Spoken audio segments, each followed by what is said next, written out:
Hello and welcome to the Amateur of Life and Death podcast, episode 11.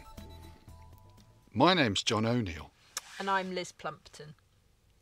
Each episode takes a look at a different aspect of the wonderful world of amateur theatre and features an amateur theatre maker talking about their theatrical life, theatrical loves, and the times when they've died on stage. Our backstage pass holder, John, also takes a look behind the scenes to discover more about what goes into making a great amateur production. For this month's episode, Liz and I are about to hit the road, well, the M6, and take a trip to Coventry to visit the Criterion Theatre, which is an amateur theatre in the Earlsdon area of the city, which has a proud history of producing theatrical entertainment for over 65 years.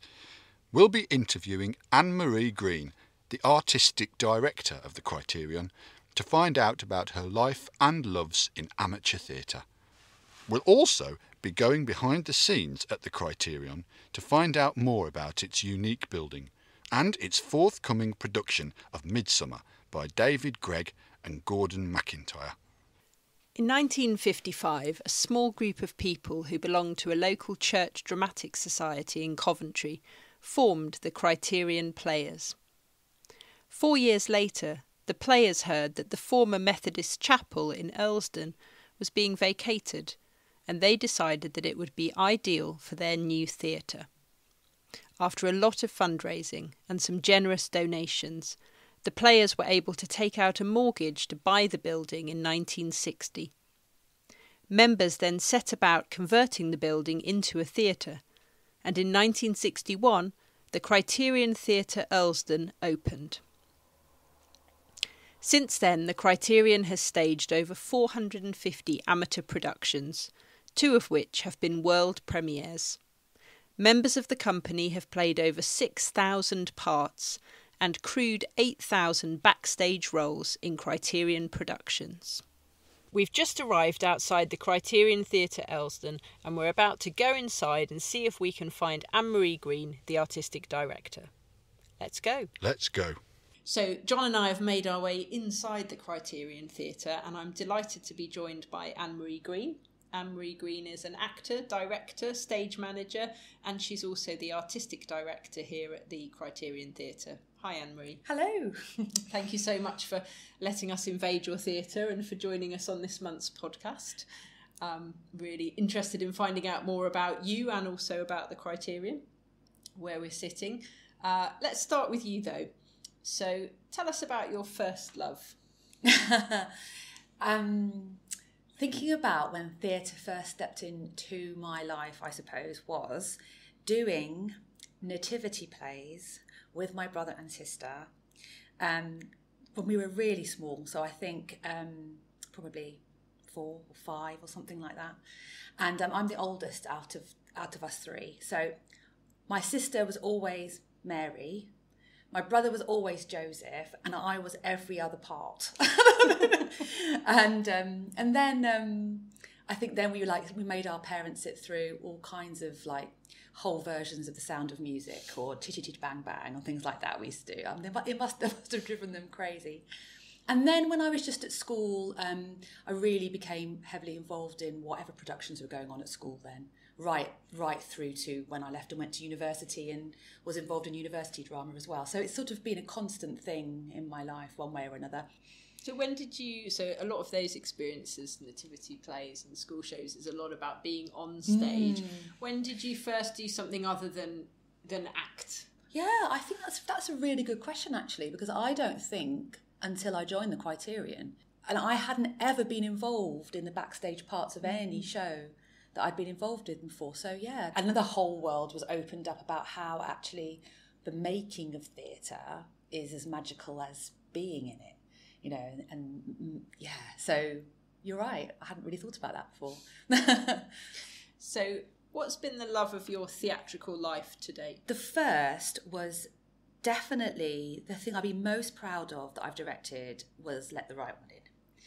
Which I think you came and saw. Yes. And it was I just found it amazingly creative, and I was able to really let myself go, and I had this wonderful team, and there was dance and music and just magic in it. And I think Jack Thorne's script was so has so much space for you to make the images that you see in your head come alive on stage, and I just found the whole thing fabulous. It was an immensely large project, and but I love doing that, and I read the audience reception was really good, and there was just a really good team atmosphere on it, where you knew we were doing something that was really unusual, and it worked really well. So that's my. That was love. I should probably say at this point that I came to see that production and liked it so much that I then went and directed it. I saw your production too. I mean, as you know, you can do so many different things with it. Another thing that's my love that I did was because I directed I Am Shakespeare by Sir Mark Rylance. And we were the only production of the play that had occurred outside of his own. Oh. So he came to see it. And it was just amazing for him to come and see his play that he'd written and had been in. And then he was so generous and so down to earth, and he did a Q&A just on the spur of the moment from that night, and it was amazing. Did you know he was coming, or did he just turn up? I did know he was coming, but I still didn't quite believe it. I know. Yeah. I was having dinner with some friends before, and we saw him walk through the Earlsdon High Street, and it was just amazing. But he was lovely, so that was very exciting. And that play was really funny to do as well. That was really, and we were trying again to do some really interesting things with it, in that we had you had to do live film, so there was action going on into a camera, which was then projected on a screen, and then also what was going on stage was another thing. So there were all these things happening at the same time. So it was good. Wow, maybe if you do Jerusalem, I know. Yeah, exactly. Is he local? No. If there is one, tell us about the one that got away. I missed out on being Beatrice in Much Ado About Nothing. I think rightly so. The actor who played her was wonderful, but it's always a part that I've always wanted to play, even from when I was at school and we read it for our A-level text. It's just something that really captures you, and I think I'm probably a bit old now, but it was so that's one that got Depends away. On the directorial concept. Yeah, of course. Never know. Exactly. And I also have been really, really trying to get the rights for a lot of years to Who's Afraid of Virginia Woolf. And Edward Albee's estate was very closed down on you being able to get any of his productions. But the Loft got there first. I'll let them have it because it was their centenary This year. Is the Loft Theatre in Leamington. Did you have an anniversary recently? Yes. So 65? No, the 60th. 2021 was our 60th anniversary of moving into this theatre building. Right. So the Criterion Players is slightly older, but they didn't have a venue at that point. Tell us about a time when you died on stage. Oh dear me. I had to play a dead woman in Oliver Twist, in our version of Oliver Twist, and I just remember there being one that I had to lie there and then just sort of die very kind of from, I don't know, consumption or something. I was dying. Yeah. And it wasn't a dramatic death or anything, but I always remember I had to lie very still for what seemed like a really, really long time. I hadn't been at the theatre very long, so this was my early part. You could be a dead woman. And the person who was sort of holding me in their lap or something, I just remember they had this costume on or something. They must have had a feather or something, and it was really tickling my nose, and I was like trying to be stock still. Managed it, but it was quite, the tears sort of with concentration start coming down your face a bit. So yeah, and I have I've directed many deaths. I really like directing deaths, actually. The gorier the better in some ways. So that's why Let the Right One was amazing, because you could do some really good bloody deaths then, and like quite dramatic ones where, you know, they get pulled away off stage by the vampire, and that's quite nice. And we also had to, I can't remember what you did now for the swimming pool scene, but that was one of our amazing technical challenges, where we had to be able to get the feeling that Oscar was being drowned, but then just what, I know it's not quite a death, but could have been a death. It needs to feel dangerous. Yeah, and also, I remember thinking we really mustn't kill the actor who's playing Oscar. So how long can you hold your breath? You know, and we're timing it very carefully with safe words, and so that, and things he would do if he was feeling, you know, that it was getting too dangerous, or is that? But it worked amazingly well. I think the actual scene was something like 27 seconds. So that's how long he was holding his breath for. But it felt endless when you were watching it.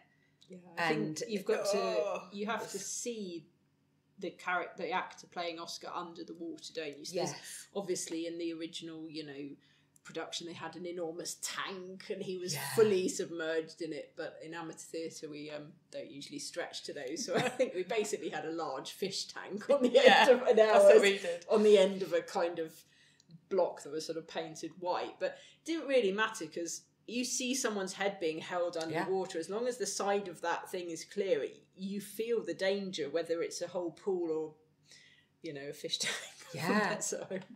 And you could see people going, get him out, that's too long. And we were thinking, no, we know how long it's. How did you get involved in the Criterion Theatre? Can you remember what you came to audition for when you first joined? Yes, and funnily enough, even though I live really close to the theatre, one of the things we say about the Criterion is like Earlsdon, best kept secret, because you could live here for years and years and not know it's here. I mean, that's a real marketing issue for us, really. I mean, it's like, how do we get people to know that we're here? Because I lived just 2 streets away and didn't know the theatre was here. And we'd only recently moved to Coventry, and I wasn't sure where things were. So actually, I went to the Loft first in Leamington and got a part in a play there. And in the cast was someone who, Pete Bagley, who's a long-standing member of the Criterion Theatre, and he said, "You do know there's a theatre just down the road, don't you?" I went, "No." So he brought me in here, and I think I did a couple of shifts on the bar and got to know people and stuff. And then the first play that I auditioned for was The Darling Buds of May. You start to take on different roles and you do things, and then I had a board position as a kind of publicity, and then I became vice chair, and then when an artistic director position became vacant, I applied for that and got that. Tell us about being the artistic director. That means something slightly different, I think, in different amateur theatres. It's kind of a generally understood role, but everywhere does it slightly differently in terms of what you do. So what's that like here? So the artistic director has the responsibility for devising the season. Doesn't mean that I do it just off my own back or completely by myself, but I have responsibility for it. Yeah. So trying to come up with a balanced season of productions that fulfill a number of different criteria that are part of that selection process. In liaison with a play selection committee, that's a group of people who come together and read plays, puts forward suggestions, and we also hope that directors will come forward with plays that they would like to direct. That's the best thing, actually, because if you're a director and you really like a play, that's going to work the best. So we spoke a little bit about the history of the Criterion earlier, and the Criterion's been producing amateur theatre in Coventry for more than 60 years. What do you think the next 60 years will hold for amateur theatre in general? I think that's a really interesting question. I really, really hope that theatres survive. I mean, COVID was so hard for so many theatres, and I feel really very lucky that we managed to get through it, pretty much unscathed, actually. And we kept trying to produce work as much as we could. Any opportunity we could to do live shows, we did. And then when I look at the Little Theatre Guild yearbook, so many theatres just had to shut completely. They were just dark. So I think it's trying to build back on that, and it is a bit scary. in the immediate aftermath of all that, because I don't know how it feels at the Crescent, but audiences are slower to come back, and to try to get back to our pre-pandemic numbers is a bit of a struggle. And also people are really out of the habit of going to the theatre. You know, when it was a regular thing, people have got used to being at home, or they're very nervous still about coming out. And, you know, it's trying to get volunteers back as well, and getting everyone back on that conveyor belt, you know, the thing that you're used to, you know, and not being, everyone's much more nervous, I think, because you're out of practice. Yeah, so everything seems bigger than it is, and it's trying to, so I hope that we'll begin to start recovering and get back to normal, but I'm not sure. I think we do have to really take the EDI piece seriously, or else we're not going to survive. Because if we have to say that the demographic of our members, our company, our volunteers is ageing. And we're not going to have volunteers if we don't encourage new people. And I think that's the thing. It's not how do we get new people. It's what do we have to change that mean that we're attractive to new people. I think we have to start thinking really carefully about what we do, and is it relevant, and is it what younger people want? Is it what people outside of our ordinary ethnic demographic want? I just don't know. I think we need to start trying different things, or we're not going to survive into the future. Yeah, I think it's been similar at the Crescent in terms of slower return of audiences and members as well. You know, in some cases we're down on, you know, at the Crescent, we're down on members quite significantly. And as you say, people have maybe found other habits, other hobbies. Some people have just got another couple of years older, and maybe, you know, that's just changed their outlook in terms of what they want to do with their spare time. But it's an interesting challenge, and I think something I wrestle with on the EDI front is we plan, I don't know how far ahead you plan your seasons, we plan our seasons quite far ahead, and we get the rights and we pay for the rights, and there's always been, for many years before my time as well, a kind of, well, if we cast a play which has these non-white roles, and what if no one comes to audition? What are we going to do, because we've got the rights, and how are we going to do the play? And I think sometimes you just have to do it. Say we're just you know, it's a vicious circle, isn't it? We never do any plays for people of colour, and so people of colour never see any plays to audition for, or they come in the audience and they don't see anybody that looks like them on stage, and it kind of, it's a vicious circle. Goes on and I on actually and on. This was the thing, exactly the thing we were grappling with, and I think this works for quite a lot of diversity strands actually. You know, whether that be doing queers, or whether, you know, doing a play that has a disabled role in it. And we were putting together The Gift, and I said, right, I really want to do this Janice Oko play. It's brilliant. You should do this. And then there were some, it's those questions. Yeah. How are you going to cast it? Well, we just will. Like, it is unacceptable that we can't cast a play that has 4 black characters in it in a city that we live in. There's got to, you know, we just got to make it work. And when you just have to think about things differently. You can't use the same channels that you used before. You have to be more creative. And it was wonderful, you know. So it is just about taking those risks. And sometimes, I had this discussion last week at this workshop I was doing, and someone said, well, you can't force it. I said, well, sometimes you just do. Like, actually, sometimes you have to force something just to try it out. Like, take a risk, be brave, and see what happens. You know, the rights thing is funny, because we've been saying, I did the same for the first time. Usually we work kind of 6 months ahead, actually, and we kind of release, and I thought, no, for my first year, I'm going to release all 10 plays. We're going to pay for them in advance, because we haven't done that before. Everyone will know what they're doing. And of course, COVID. So, and we keep joking now that every time we print up a leaflet, something goes wrong. It's like the death knell to us being able to actually get that play on. I mean, it's hard. It's really hard. But I think there was some... And the thing I would say as well is that it was really exciting and wonderful to do The Gift. And I think it was really thought-provoking in exactly the way that I wanted it to be. So not always comfortably, and I'm not sure that everybody liked it. It's like, but it did make everybody think. And I think it's about how that's wonderfully challenging for your company. So it's not only about representation in some kind of numerical thing, it's about what challenges might we give ourselves as a company, as an actor, as provocations to thought and emotion, and all that can come from theatre. Yeah, I'm in, and we're rehearsing Clybourne Park. Oh yes, that's another play that is it's very interesting for the experience of being in it and being in the rehearsal process, because obviously it deals, as The Gift does, in a different way, but with the issue of race, as well as just, you know, having, you know, diverse parts. It is very much about kind of the American attitude to race and property. So. Absolutely. And so that's the thing as well. There are some plays where that diversity message is central, and Clybourne Park and The Gift are like that. But there are other plays, like Three Women, for example, where it's specified, but that one of the actors should be of mixed heritage, but it's not central to the story. Yeah.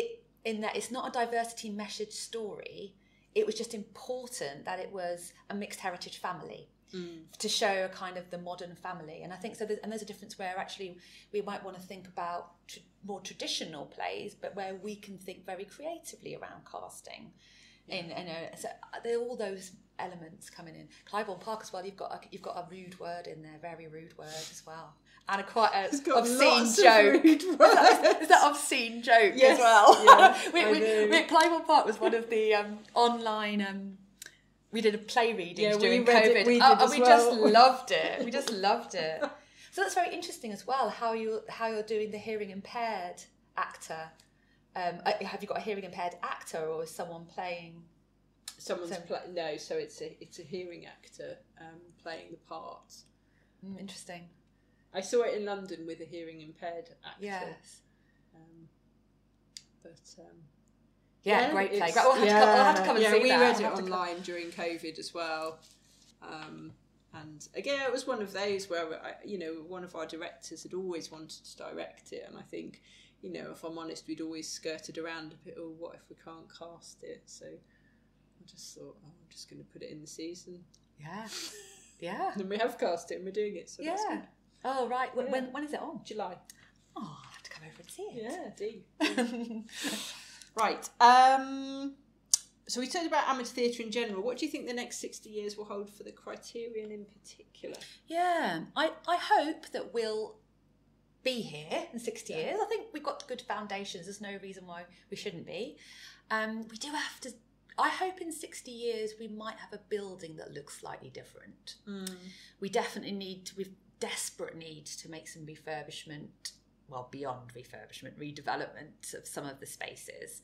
And we're hoping in the short term, we're going to have some disabled toileting facilities. We don't have any at the moment. Right. And in the kind of listed building, it's very difficult to fit those things in, but it's going to require some development at the front of the theatre. But it also means that probably this space will be opened up a bit more, so we won't have such a bottleneck. We're sitting in the bar. Through. Yeah. But also that it would be really lovely to refurbish some of our backstage areas, which are, we sort of, you're used to what you're in, but, they really do need some improvement. So it would be nice if the building could, because as an old building, it requires constant maintenance. And so, we just need to keep on top of that kind of thing. But I hope we'll still be, producing exciting plays, mixture of contemporary writing and, classic theatre. Yeah, keeping up its reputation of doing things slightly on the edge. Yeah, definitely. Thank you so much, Anne-Marie, for letting us come and visit you here at the Criterion Theatre, and for giving us so much interesting information and some insights into your world as an artistic director, as an actor and director. It's been a pleasure. Thank you. After our interview, Anne-Marie kindly agreed to give John a tour of the theatre, and they started outside. Hello and welcome to this episode's Backstage Pass. As you heard at the top of the episode, we've left our usual comfy confines and have travelled east of Birmingham to have a look round a fellow amateur theatre company's space. This episode, we're excited and delighted to be at the Criterion Theatre in Coventry. We're staring at a plaque which tells us a little bit about the history of this theatre, because this building wasn't a purpose-built theatre, was it? No. So this used to be the Sunday school of Earlsdon Methodist Chapel, and it was bought by the founder members of the Criterion Players in 1959. So that then meant that it took a couple of years to get up to scratch, but it's a really interesting story actually, because the Criterion Players used to rehearse and perform at different venues. You know, they're kind of like a travelling company, and one of them was Warwick Road United Reformed Church. I think that's right. But anyway, they had a bit of an artistic disagreement with the chaplain, who didn't want them to put on the Deep Blue Sea. Because Terence Rattigan. Yes, that's right. Very well done. Because it had a suicide in it and some bad language. And I think the players then thought, right, we don't have the freedom to put on what we want to put on. We have to get together and find our own venue. So the 8 founder members raised the money for the mortgage payment on this chapel Sunday school building. That's that amazing. Had come up. I mean, it must have been quite an endeavour at the time to get that money together. Yeah, and more loans, and some of them mortgaging their own homes in order to do it. I mean, the commitment, imagine doing that now. It's incredible, isn't it? Wow. But we're so thankful to those founder members, because otherwise we wouldn't be here. We're in the foyer that comes in from the main front door, past the bar on the right, and we would walk along here to come into the theatre and get to go into the auditorium. Right, so let's go. Here we go, 2 double doors. We'll open them both dramatically. Yeah, dramatically. Swing doors. Excellent. And then into our auditorium, which is our big black box. Wow. Yeah. I'll just turn on the stage lights here. I always think it's a major benefit of the theatre that we don't have any fixed seating.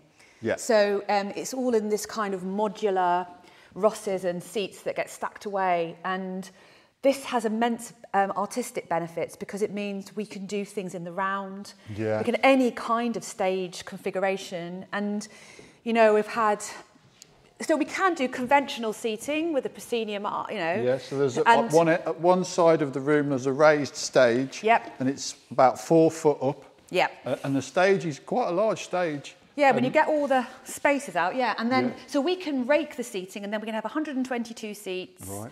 Maximum capacity in normal rake seating. So, for example, I did a production of Tom Basden play called Holes, and we actually had the stage, because it was a desert island full of sand, we had the stage here against the back wall, and then the seats went up onto the stage. So you can turn that round. So you can turn it round, yeah. We've also done productions where if we do a studio and there's a production going on the stage, then we obviously don't use the stage. So then we've had configurations where, like a tennis court, where we've had 2 sides, you know, or we probably haven't done completely in the round, but almost. Have you ever been tempted to take the stage out? It's often mooted as something that there's quite a contingent within the membership that would like that to happen. Because if you can put the seats on a Ross, then why can't you put the stage on a Ross? Yeah, exactly. With Metrodeck. So these are all possibilities. Yeah. I mean, there is quite... people have quite an attachment to the raised stage. So, you know, all these things are controversial, aren't they? Yeah. But I think the floor was not in great condition. Yeah. So, you know, there might well be things just we for the need listener, to do. the floor sort of moved a bit then. We jumped up and down on it and it moved. Too many parties in here, because obviously that's also what we can do in here, is that we can hold our parties and our social events in here as well. Yeah. And it's looking pretty messy at the moment because we're in the middle of set build. Yeah. But when this is all shiny and clean, it's a nice space to be in. And so we're just looking up, there's 1, 2, 3 lighting bars front of house, and then how many? Same again, 3 lighting bars, maybe 4 rear of house. What's the technical setup in the space? I know you're asking me a question I probably don't know the answer to.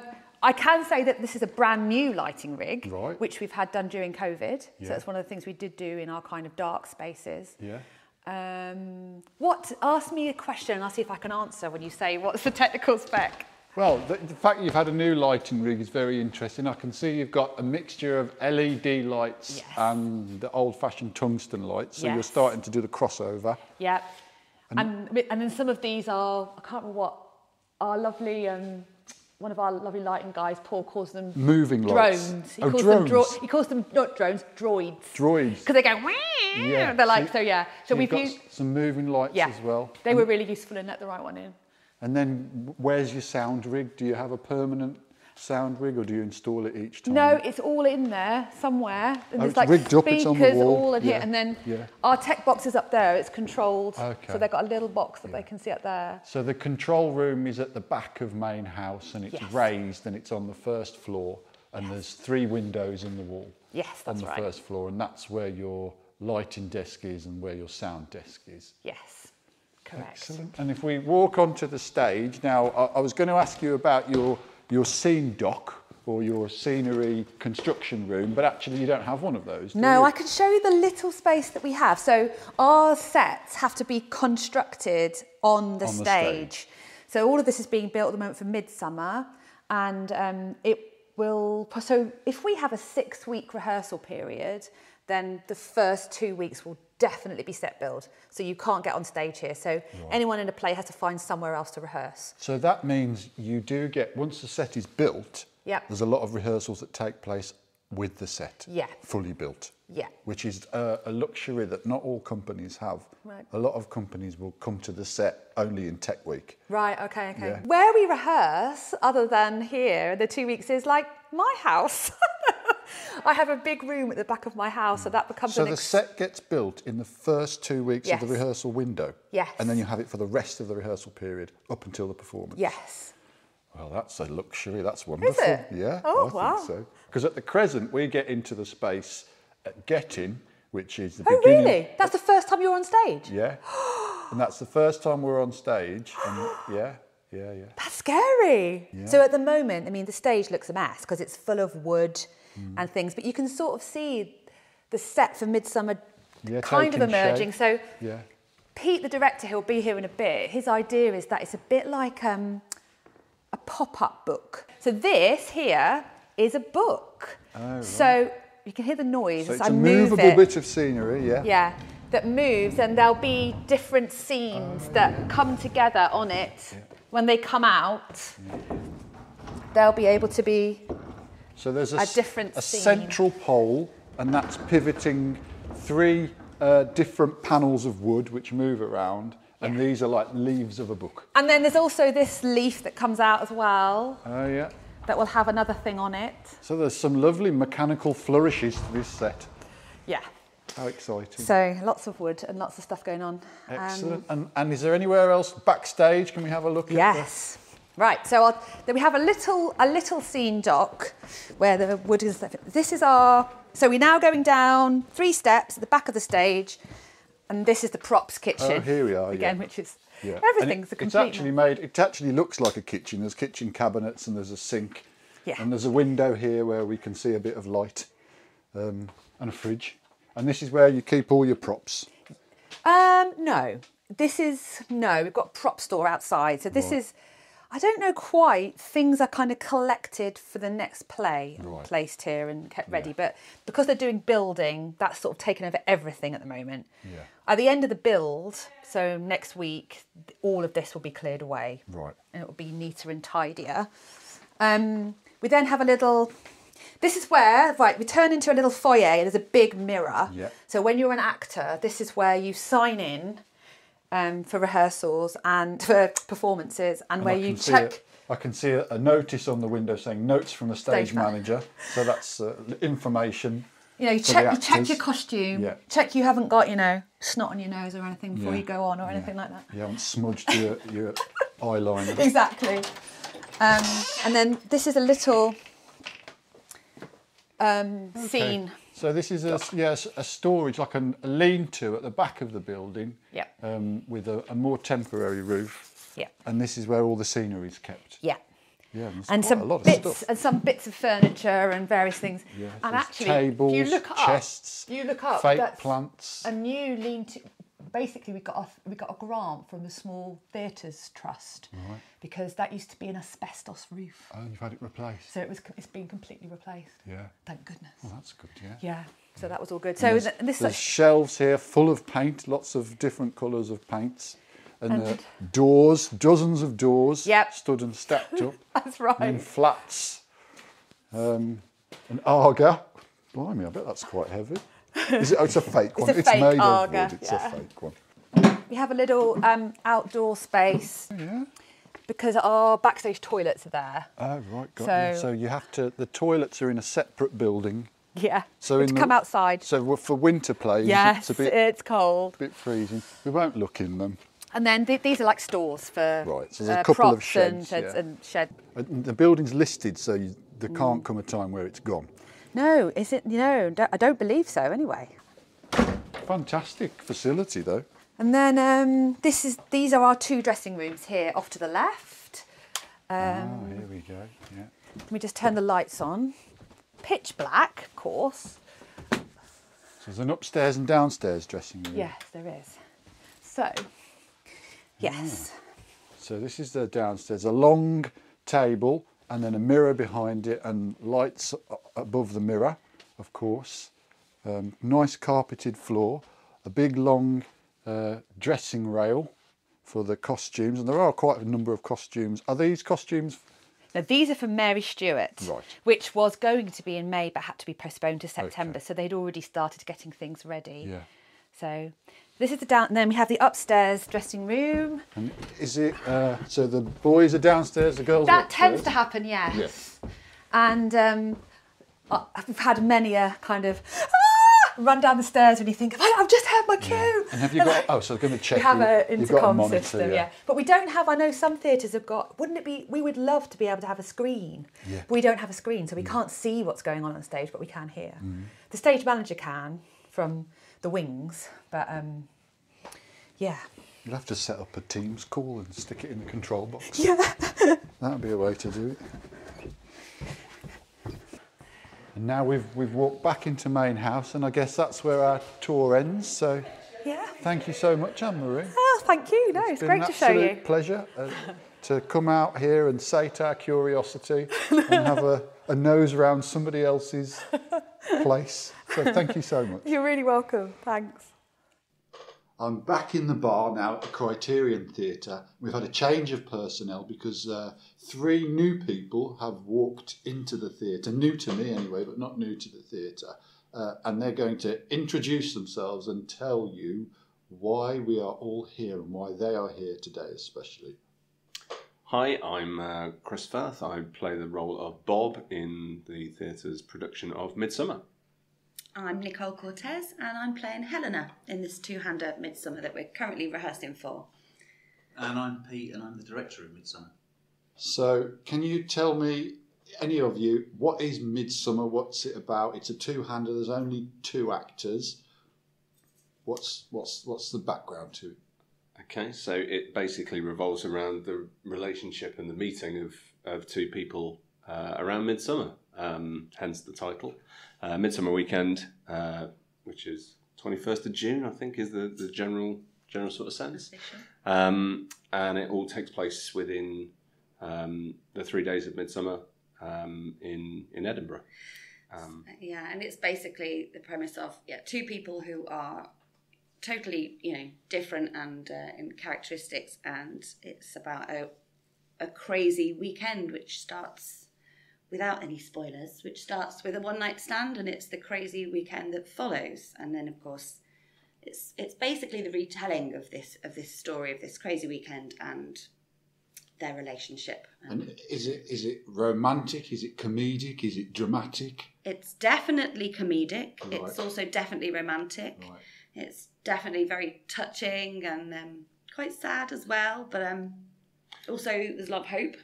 There is, it's kind of I would say it probably is a realisation of two people of the lives that they have lived and perhaps wanted to live, and how they were going to live their lives from that moment on. So it's a bit of a sort of a story of understanding of themselves through each other, if that makes sense. Yeah, and it's a two-hander. That comes with its own challenges. Have you done two-handers before? I have never. I've managed to avoid a two-hander until now, because that's it. It's quite scary, isn't it? But I've done one before, and I swore I would never do another one again. And it's quite a short rehearsal period you guys have here. It's 6 weeks. Yeah, so normally we would do 6 weeks, and we've been fairly fortunate in that we've actually been preparing for this probably for about 2.5 years. Oh, what? Because of COVID. Because of COVID. Wow. So it was due to be on in July 2020, and obviously didn't go ahead at that point. So we've kind of been preparing for it. It's been on our minds. Yeah, it's been on our minds. Yes. Are you booked down then? 2.5 years notice. Should be. Yeah, you should be. We should be. Are you? But of course we're not. No, and we've only in these really 2 weeks we've just had a chance to explore the play together and work out the sort of vague structure of each scene and the sort of tone of each scene. So it wouldn't be the right time to get all the words down at this point.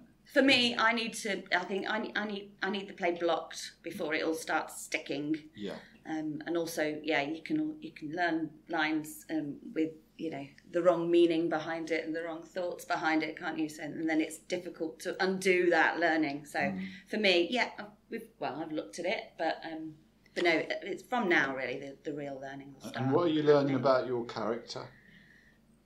How would you define her? Well, she is a lawyer, Right.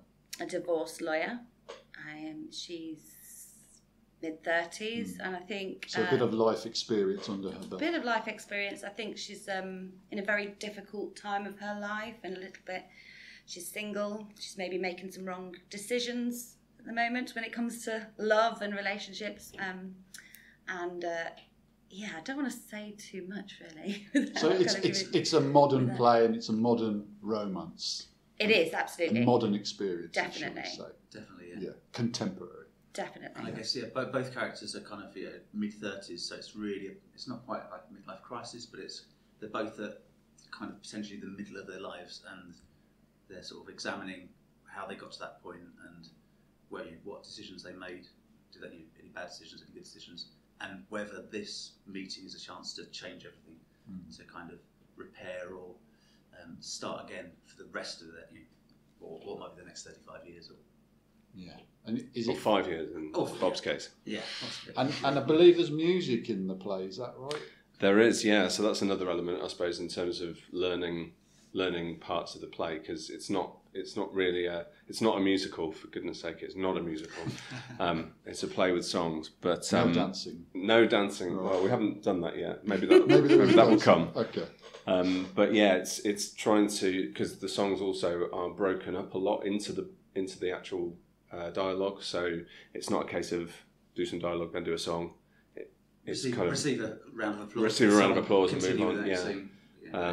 There's Sort of little bits of the songs that work their way in through the whole thing. So it's quite a nice sort of mix of lots of different sort of things for the audience to get involved with. And who performs the songs? Is that you?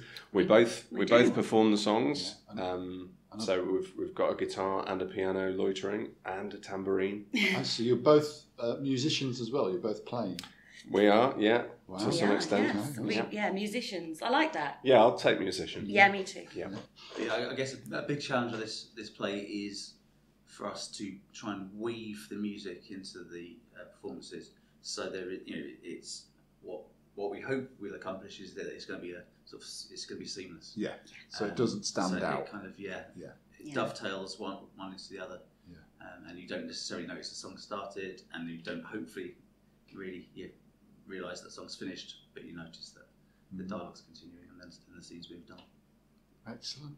And finally, regular listeners to the Amateur of Life and Death podcast will know that we like to tour our guests round the nooks, crannies and hidden delights of trivia.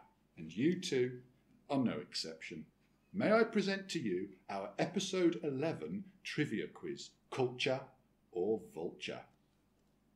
In 2021, Coventry was designated that year's UK City of Culture. But how much do you really know about the UK City of Culture designation, its history and holders? There will follow 6 statements, 3 statements each. That 2 people are playing the game, by the way. 3 statements each. If you think the statement is true, say culture.